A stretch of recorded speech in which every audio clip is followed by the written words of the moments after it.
Hello and welcome to New Filmmakers Los Angeles in partnership with Movie Maker magazine. My name is Danny DeLillo. We're here at the South Park Center and delighted to be reunited with Nicole with her movie Petalos. Let's take another clip.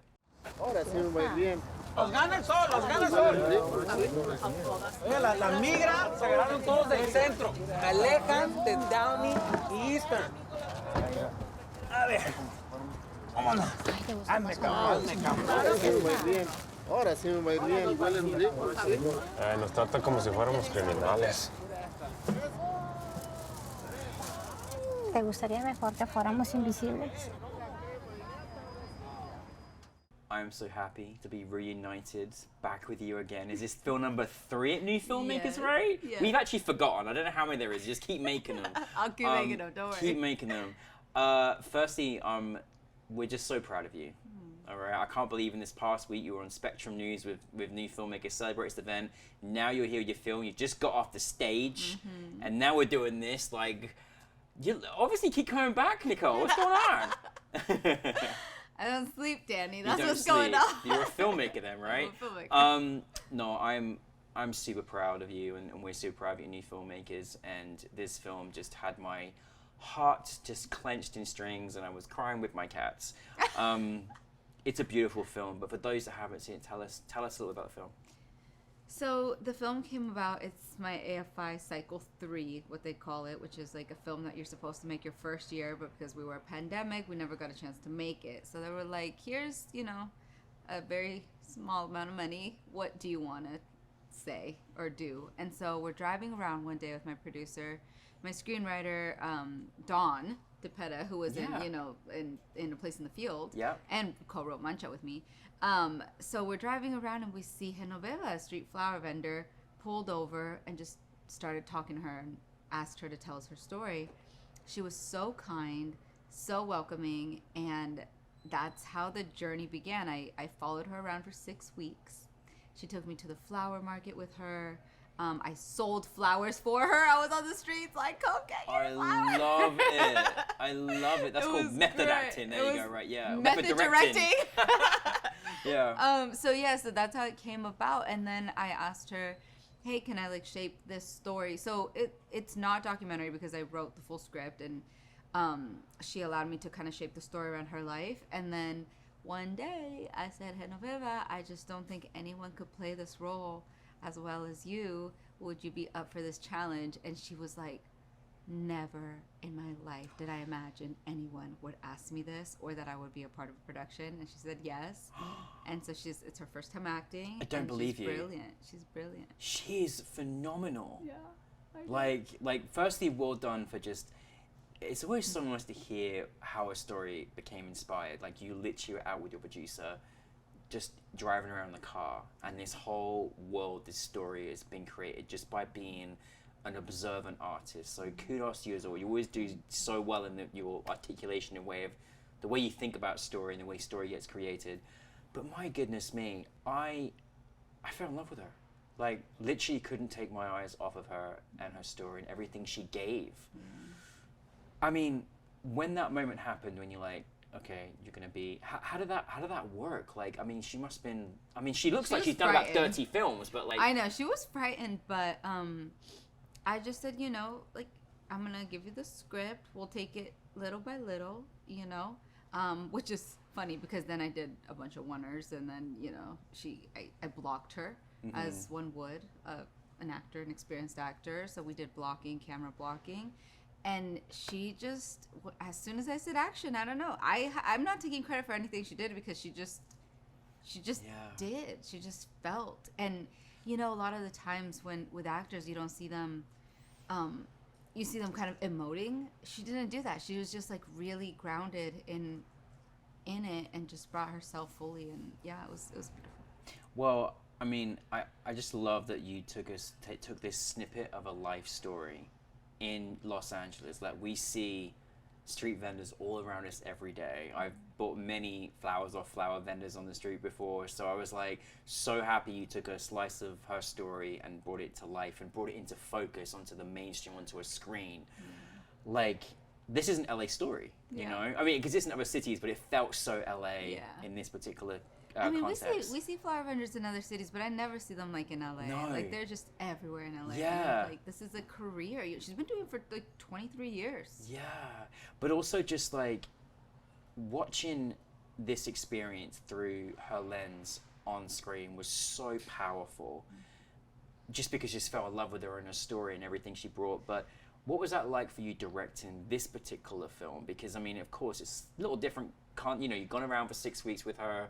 You know, you journeyed around. Then you decide that actually she's gonna become the star. And like, how was that whole process for you?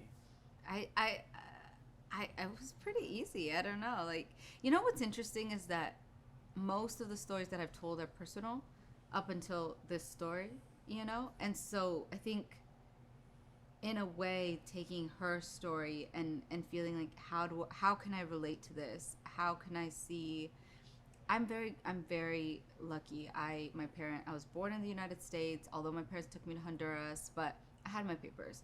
I didn't have this barrier to entry to education or career or whatever, you know? And so I think for me the most impactful thing was hearing about the life that she's providing for her children. One of her sons is now in the military, you know, and he's changing their family's life.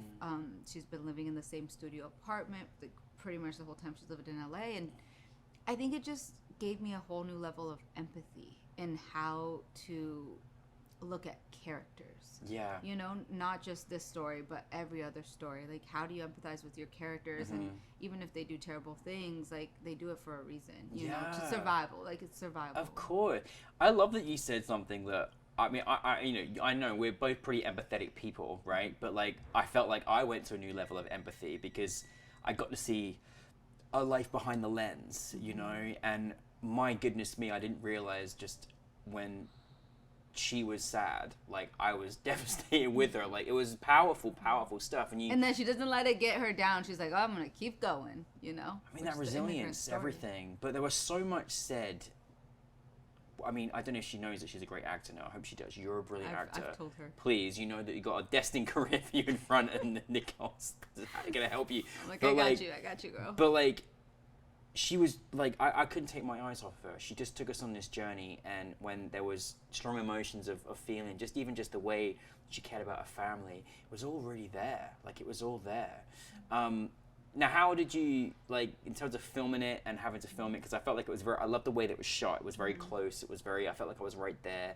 How do you did you kind of know exactly how you wanted to sort of film this dynamic? Because it felt like, I was like, am I watching, is this real? Is this not real? Like, I felt like it was very, very real. Yeah. I just told her to do what she normally does, and then I'll follow her. You know, I was like, we'll follow you. The only really super blocked moments were when I don't know if I could say when she gets robbed. Yeah. And I'm pretty sure that's literally like, oh, and then the opening scene, because we had to move the camera a certain way. But other than that, I was just like, we are going to block around how you live your life. So I would just watch, and then we would reset, and you know, so it was very much around, she kind of dictated the movie. I mean, it's funny speaking to you about this film because I feel like this is maybe, I feel like, I don't know, you sound like it was a breeze or something. Like, was it an easy film? Was there any challenges in making this, Nicole? Oh my God. Okay, there was. Okay, just be playing it off very well. Okay. I'm like, oh my God, flowers are expensive. Oh, yes, right? Our budget was teeny tiny, and we wanted to compensate her. Yeah. For her flowers. She provided a lot of the set design because she has a garage. She's so sweet. She actually has this garage full of flowers and all of the supplies, and she helps other flower vendors who might not have them, so she supplies them for them, and then they sell on different street corners. She doesn't take a cut of anything that they make. So we wanted to, you know, reimburse her for her garage, for a lot of the set design. So we did. I didn't realize flowers are so expensive. So a lot of our budget went to figuring out how to pay for all these flowers. And then, you know, we had a cholo with oh my God, now I'm forgetting the name of these cars. The cars. The cars. Lowrider. There you go. Thank you, Alejandro. There you go. And those are expensive, and nobody wants to give you a lowrider for a film shoot because I know these people that they're enthusiasts, you know, they're like, lowriders, like, and they're like $100,000 or over $100,000. So my cinematographer was like, we're not going to find a lowrider, girl. You're going to have to take it out of the movie. And I was like, no. So we're standing at that street corner. And all of a sudden, I was like, Bella, don't you ever say negative things around me. We're manifesting. The universe is bringing our lowrider. And this guy, the guy that's in the movie, he comes around the corner, you know, and I was like, hey, like running after him. Do you want to be in my movie? And then he was like, yeah, actually, I just lost my job today. And I paid him like, I don't know, $100, $200, whatever. So and he was so grateful, you know, because he had just lost his job. So he made, you know, for one day shoot what he would have made that day. And I was Look like, at the universe. Look at that. I was like, Bella, Oh my cinematographer, goodness. Bella, was like, how do you do it? I was like, I just believe, girl.